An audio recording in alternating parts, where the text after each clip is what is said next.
Morning, good morning. Welcome to the Conversation Hub with me, Tanya Lee, and Volker Beluda from Robotus. The next 30 minutes, we're going to talk about what is emotional intelligence, why is it really important as a leader to have emotional intelligence. We will stop and pause at the end for any questions, but if you've got questions as we go throughout, just pop it in the chat and we will get to them at the end. So as I say, my name's Tanya Lee. I'm partner at Culture Works Consortium and founder of Emperor Coaching. I'm passionate about working with leaders to enable them to reach their full potential. And part of that is getting to them to understand what emotional intelligence is and to develop their skills in that. I'm going to pass you over to Volker so he can do a quick intro himself, and then we'll crack on to the emotional intelligence conversation. Volker, over to you. Yeah, thank you, Tanya, and good morning, everyone. So, if I say it's still a cold March morning here, where I'm sitting just north of Brighton.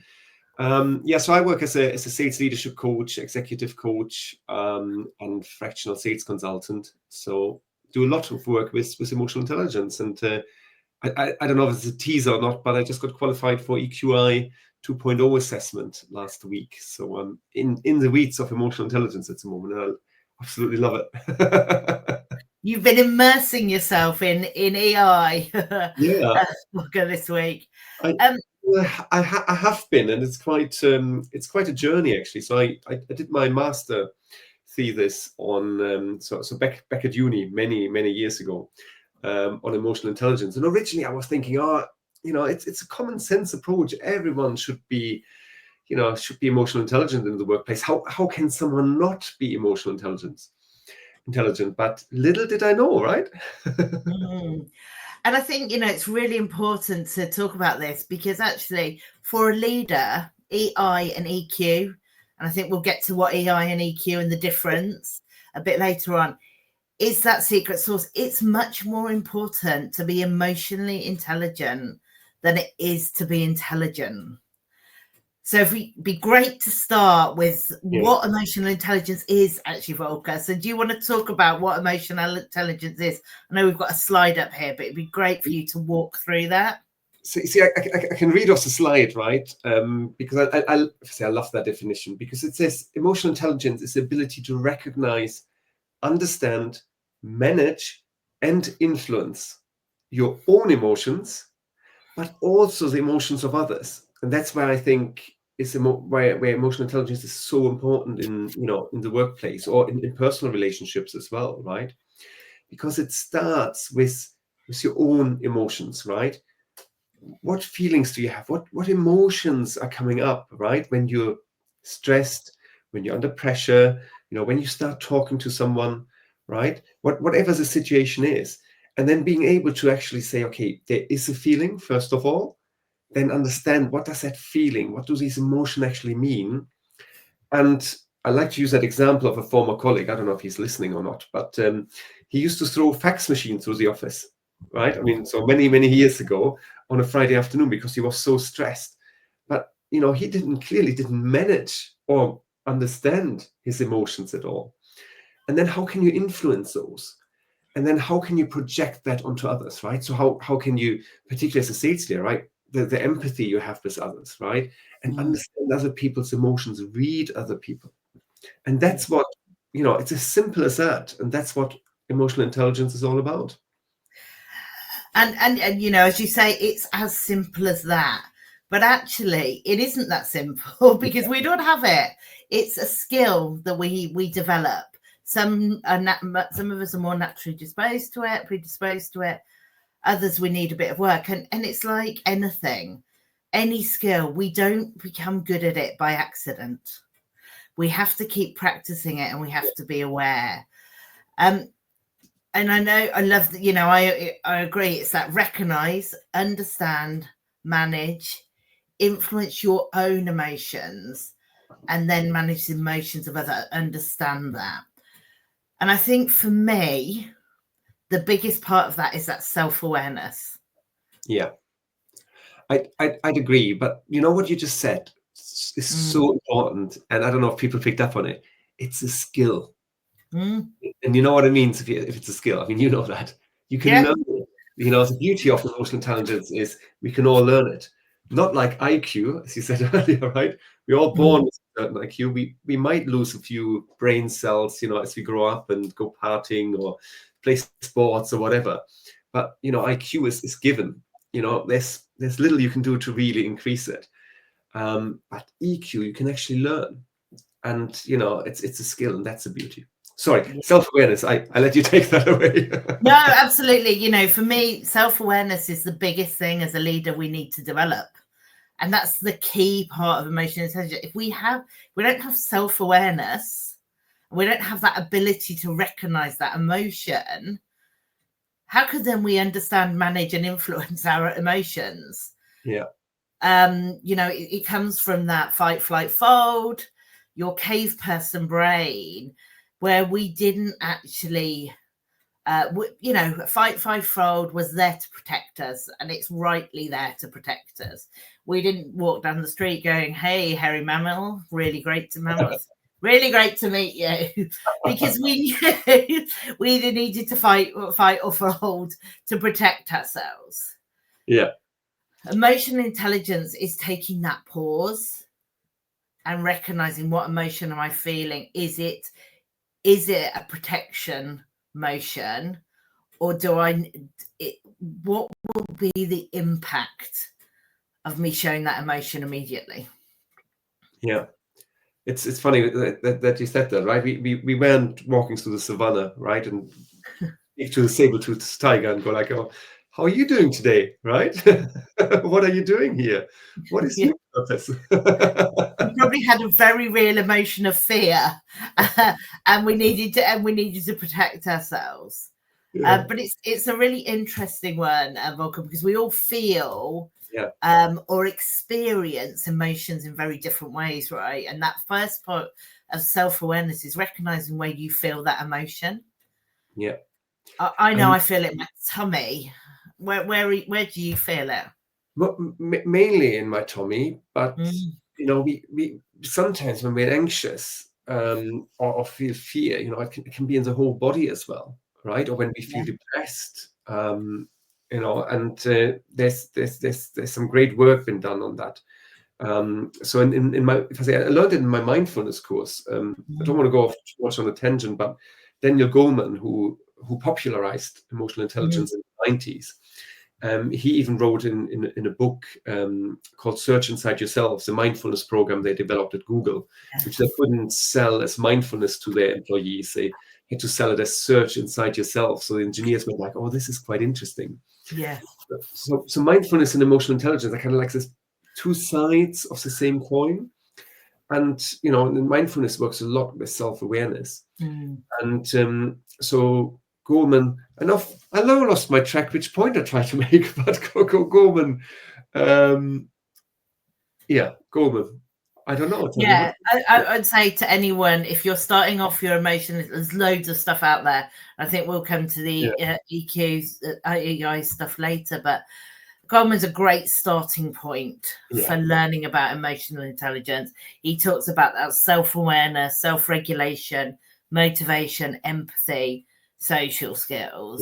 You know, how do we manage all that? And I think, you know, it's worth talking about if you are in a business or if you are a leader. The question is, well, why should I develop this skill? What's the point of it?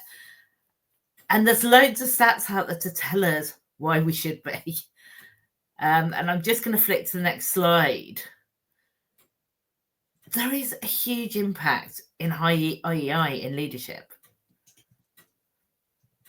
Yeah, 90% of top performers have high EI. That, if nothing else, this is why we should be developing our EQ and EI. And the difference, I think, between EI and EQ is the EI is actually that ability to recognize, understand, and manage, and your EQ is how good you are at it. Is that a fair assessment, do you think? I'd say so. I mean, a lot of people use those terms interchangeably. to be honest, my master's thesis, I wrote all about EQ. I didn't even mention it as EI. Yeah. I think EQ is more, as you say, right? It's like IQ, right? It's like EI is the general intelligence we talk about, whilst EQ is actually the emotional quotient. And that's something you can measure through assessment like the EQI assessment, right? So the one I've just done last week, which for if I say leaders or even individuals who want to find out what is my EQ and where can I improve my EQ, you get a subset of 15. So they're 5 pillars, so similar to Goleman's pillars. They're a little bit, if I say, more corporate focus, more management focus, more leadership focus, and you then get a breakdown of 15 sub points, sub pillars, if you like, and they all interrelate. It's really interesting. If you want to go into the data, it's a bit geeky, but I kind of like that. And you can then find where do you need to improve. Is it independence? Is it your self-awareness? Etc. So it's so interesting to go in there and look at stress reduction, for instance, as well, right? I still have forgotten my point I wanted to make with the mindfulness earlier, but it'll come back at some point, Volker. But these stats to me, really resonate with me as a leader, and I think I wasn't particularly great at the EQ stuff. The EIEQ stuff at the beginning of my leadership journey, and actually we talk about the difference between hard and soft skills, and it comes from the army, where hard skills were your cavalry, your machinery, etc., and your soft skills were those social skills, those managing relationships effectively. Actually, as I went through my leadership journey, there was a massive switch between those hard skills to those soft skills, and actually the importance of bringing people with you. Yeah. And the only way as a leader that you can bring people with you is if you are aware of the impact of what you are doing, what you are saying, and how you show up with your emotions, and also understanding other people. Yeah. I couldn't agree more. And that's where, it becomes such a basic thing, actually, if you think about it, for organizations. I worked in organizations where we literally had to drag the leadership team onto the shop floor to talk to the teams, right? I think that shouldn't happen. And it's building trust in organizations, right? It's understanding other people, understanding their needs. It has a whole cultural impact that that goes beyond, if I say, just day-to-day work, right? Ultimately, and as you know, right, my background is in sales. I work with a lot of sales leaders. It has an impact on revenue. People are happier, they're more trusted, they're more autonomously, they're working better, they're intrinsically motivated, which was a big point for Goleman around motivation, right? To intrinsically motivate someone. And actually this week I've been talking a lot about listening without judgment, and that emotional outpouring that we have when something triggers us. So for me, that recognition of what triggers me and where do I feel it and what does that look like? I know for me that fear and anger, I feel very similarly. They feel really similar. And I have to take a pause to recognize which one I'm feeling. And whether it's a legitimate feeling or just that gut response. I'm sure we've all been driving along in our cars, if we're drivers, and somebody has cut us up. And we have just let a flurry of abuse come out. Actually, it's not used for anyone. I've heightened my emotions in a way that isn't serving me well. And actually has no impact on that other driver at all. They've gone. They're off. And actually some of the things that emotional intelligence has helped me with have been in my personal life as well as my work life. Yeah. I now very much sit in a traffic jam, and whilst I recognise that I feel anxious that I may be late, I manage, and this is some of my management, I manage it by saying, do you know what? I am not the person that's broken down. I am not the person that's in that crash. So what management tools do you have, Volker, to manage your emotions? What do you use? I mean, the example you just brought up is brilliant, right? Because everyone can practice that. Yeah. Because we have this instinct straight away. We are the best drivers, right? Everyone else is driving is rubbish, right? And they don't know what they're doing. So as soon as someone cuts across, you go like, that outburst. But we all know that, right? And actually, there's a great Instagram post or video somewhere on Instagram. Probably watch too much Instagram, but there's a chap, a taxi driver, and he stayed totally calm when someone shouted at him, and his guest said, "So why do you stay so calm?" Because everyone has to shout at someone, and I can just take it, right? But it's realizing in these situations, how do you react, right? Yeah. When my kids are now teenagers, right? So it's slightly different. But when they were younger and they totally drove you potty, right? How do you manage that? Do you shout at them? And I would say that the first few times I shouted at them, and then I got more mellow, if mellow is the right word here, right? But I managed to control my emotions more. But even these days, right, it's funny actually, every Tuesday night, and I don't know if that's because what I do on a Tuesday, I get really agitated around 6, 7 o'clock, and then I make dinner, and it's just, everything is just getting too much for me. Being able to realize that I cannot have a very in-depth conversation with my family over dinner, that I might be a bit jumpy, that I might just have to take myself, away from a situation. Yeah. Take a bit of breathing, breathing exercise always help to calm you down, right? Things like that. I just, just realizing, again, what you said earlier, the self-awareness, that's where it starts.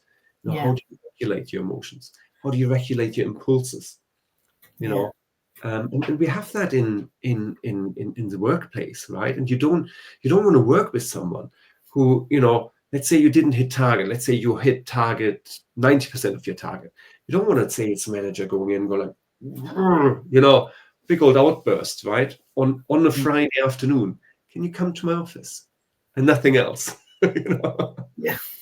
It's just, and people still do. And it astonishes me, to be honest.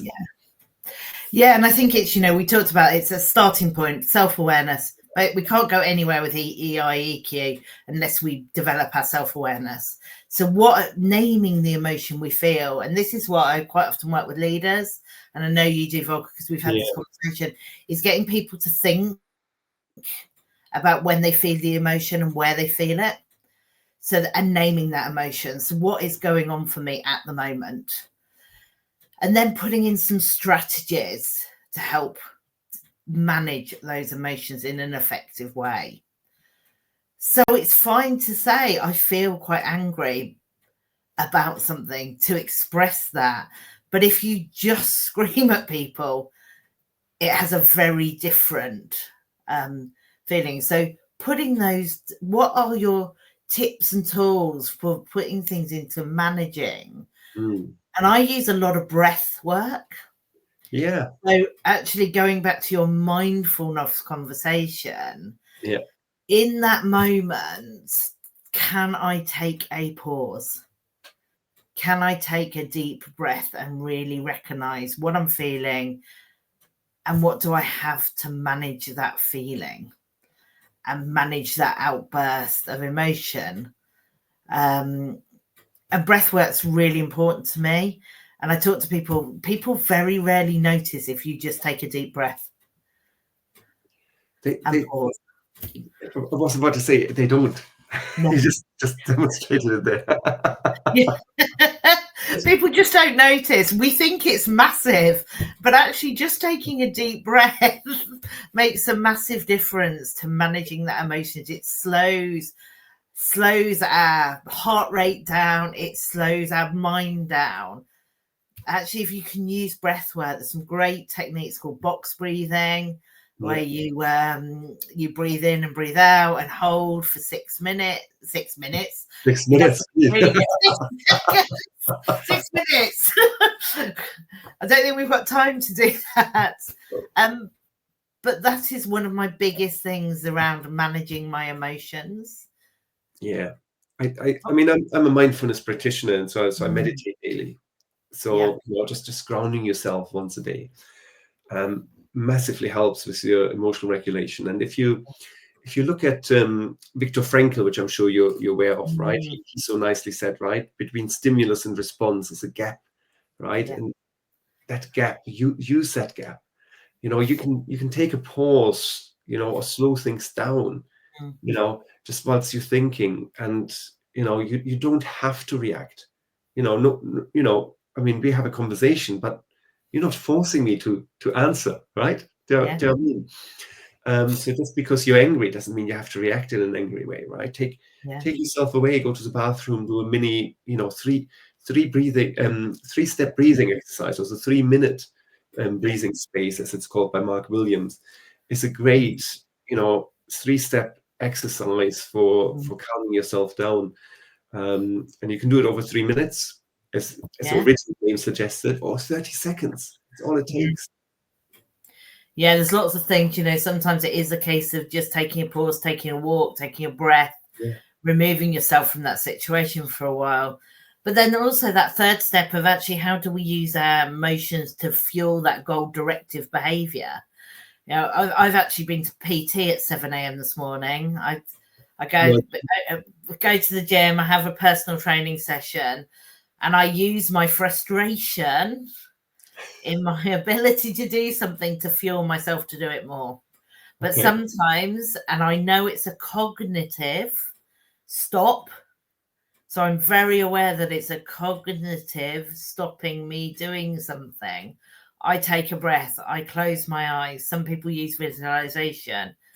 And actually, it's around how do we use those emotions to drive goal-directed behavior in a way that makes sense. We've understood them, we've managed them, and then we use them in the way that's most effective. Yeah. So my motivation to go to the gym is slightly different. So I'm not trying to use my anger or my aggressions, as a boxing bag, but I used to. It's a great outlet. It's a much, much better outlet than throwing a fax machine through an office, or shouting at people, and it's just this letting be, and it's all right, and to be honest, that's what you do in meditation, in focus meditation, right? You have thoughts that come, and you let them go, right? And that's what you're practicing, you have these thoughts, these feelings coming up, just let them go, everything's going to be all right. It's a great book. I'm listening to it at the moment, about self-talk and positive negative self-talk. So I just started it this week. So that's what I do in the gym, fueling my brain, and but it's great, right? In terms of rewiring your brain, right? And understanding, what you have to tell yourself to be more positive, to be more successful, rather than going into the old patterns, the old synopsises in your brain, but starting to do new neurological connections, right? So neuroplasticity. And that could be a topic for another talk. So it still reminds me, if you carry the same bricks, you will build the same house. So it's around that changing of what we do. And absolutely, my frustration is usually out of what I can't do at the gym, when my trainer is going, come on, you've got this, and I'm thinking, no, I haven't. And then having that emotion of frustration that drives me being able to do it. So it's been a really positive thing.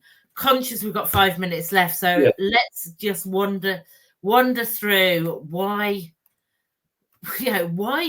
how EI helps leaders to navigate challenges, and actually, why do leaders fall down if they don't have EI?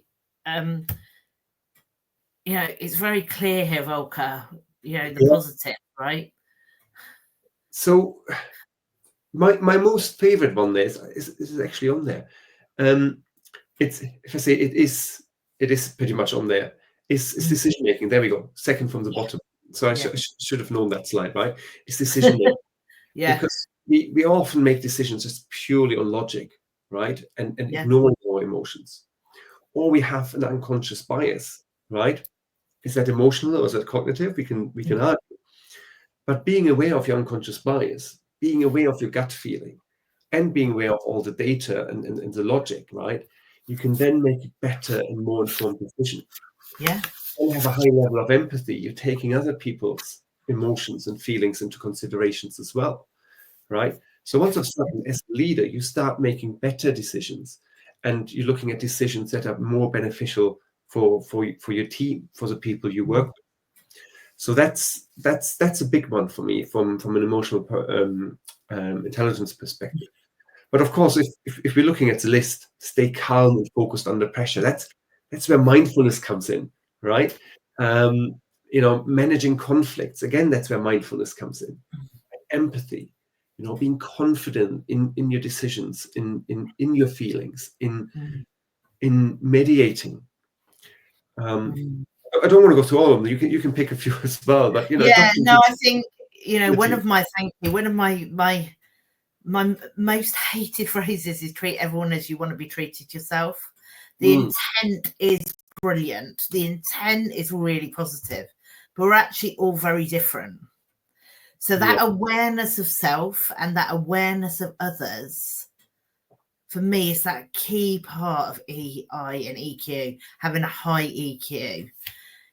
Because that is where you start to really build teams and bring them with you.